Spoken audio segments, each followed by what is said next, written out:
$5 for most of these. Okay, so here we go. Days of Darkness, decent film. Thinner, great story, decent film. Midnight Movie, original supernatural slasher. Completely dug this film. If you haven't seen this, you need to. A couple of films from produced by Wes Craven that I really kind of liked, actually. Dracula 2000, and I also somewhere in here have Dracula 2000 Part 2. Not seen it, so the kids might have sniped that from me, but it's around.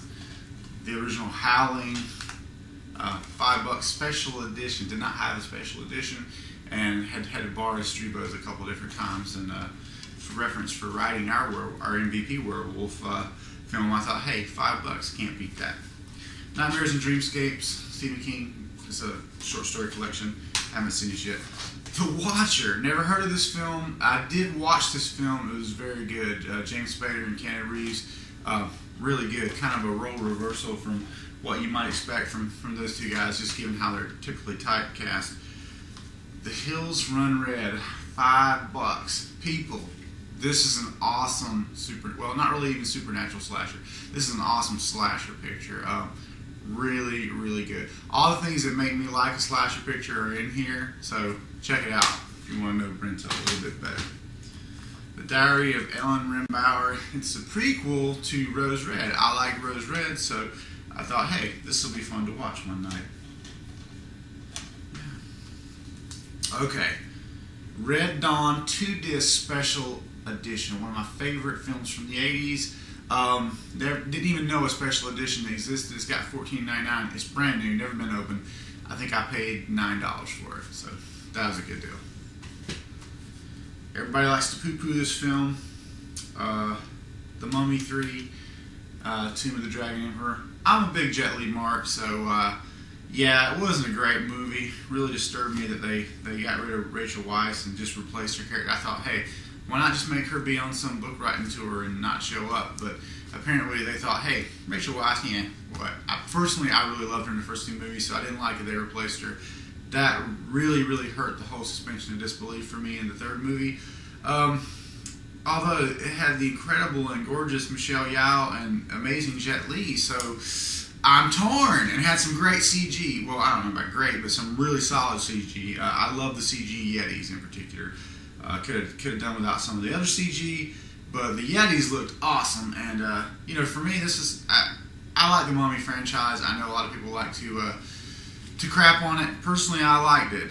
This, of course, is the weakest in those three films, but I enjoyed it. And I thought, again, $5. Then I can have the complete set. So I've got all the other ones. Might as well have this one. I got the set that includes the Scorpion King in there, so that's pretty cool.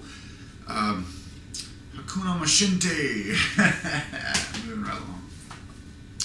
Something called Slash. Looks like a supernatural slasher. $5. Haven't seen that yet. Something called The Vanguard, which I gather was an independent sci-fi horror film with incredible potential. It started off and I thought, wow, this is going to be like an instant classic. Unfortunately, it was too ambitious. It tried to be too many different things, and it kind of ended up going nowhere. But still, if you're into that like post-apocalyptic Mad Max survivors, zombie-infected type film, I think you know what I'm talking about. There's plenty out there that try to do all that. It had its moments. It had kind of an interesting hero in that he. Obviously expended all his ammunition. He's living out on the moors, and whereas a lot of zombie pictures are set up in houses and whatnot, this guy lived out in the woods full time and had these 2 hatchets, and I thought they did a really good job of making him like a cool hero. So I enjoyed that. Okay, moving right along. Got a few more things here. And mix some of mine in. Bone Sickness. Now, Bone Sickness is made from guys like us, basically MVP, and they're really dedicated to gore. This film this is a special edition. I've rented this a few times, But the special edition has a really interesting bunch of behind the scenes of how they made the film. Again, not a great film, but a super, super ambitious film for the budget, and just, I don't know, I admire the spirit of the filmmakers, I guess is what I'm trying to say. And the behind the scenes, for me, made it worth having this DVD. You know, they built a cemetery in their garage, and they did fire stunts inside their house. I mean, it's crazy. Nobody died on this, frankly. But, you know, I appreciated the spirit behind it, and you know, it's got some good TNA and some decent gore effects, I guess. Some pretty cool zombie masks, which, you know, using masks on zombies will get you crapped on, frankly, a lot. But the way they lit things, it actually worked. They did a lot of practical makeup, and like I said, you know, like they were really, really committed. And for me, that just made this worth having. So, Bone Sickness, if you like gore and splatter, I would say check this out. It's definitely worth seeing. This is not from that hall, from the movie gallery hall. Let me go ahead and finish the movie gallery hall. Okay, so then there's Dracula 2, The Ascension. Probably my favorite of that trilogy. A lot of cool stuff in this one where they actually take Dracula's body and revive it and try to keep him, you know, contained and learn from his blood and stuff like that. And it's, you know, it has Jason Scott Lee, and it really takes an interesting turn from the first one because it kind of goes in this, I don't want to say martial arts direction, but definitely Jason Scott Lee is sort of known for his martial arts performances. Has Roy Scheider in a pretty cool role as the blind priest. Interesting and really good special effects, good cinematography, great makeup. They did swap out the Dracula actor from the first film, and I don't know what that's all about.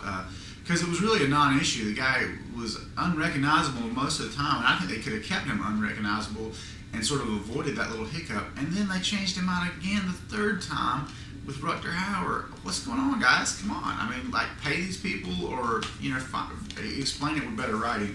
Stop just swapping actors. That's not cool. So a film that I just picked up, a 2-pack. I don't know what made me think this was going to be an interesting film, but for whatever reason, I decided to pick it up for $4.99. That's including shipping, from Amazon.com. And it's Children Shouldn't Play with Dead Things and The Undertaker and His Pals. I haven't watched The Undertaker and His Pals, but Children Shouldn't Play with Dead Things. I heard a bunch about this Bob Clark character and how he made films, and I gotta say that I watched the first half of it thinking it was going to be a real dog. And then about halfway through, or 2/3 of the way through, when the zombies came in, I thought, wow, this actually did set up this main character as a complete ass, and I'm ready to see him get ripped apart by zombies. And the zombie action was good, man. I'm a zombie fan. What can I say? So it really appealed to me on that level. And you know, for $4, come on, it was an entertaining evening. Well, that's about it for this version of unboxing. I probably have a few more of these that I wasn't able to dig out because, like I said, my kids are like, you know, hungry dogs on a steak when I bring home like new stuff like this. Both of my kids love horror movies, so, you know, as long as they're not the too rough ones, I let them watch them, and they dig it. So sometimes I put the new stuff in a stack, hoping to get around to an unboxing, and then sometimes it happens, sometimes it doesn't. So in this case, I think I got about 90% of the films, and I'm sure a few of them have gotten pulled off into various DVDs around the house, but that's the way it goes when you got younglings. Okay, so stay tuned for the next unboxing from Brento. Peace.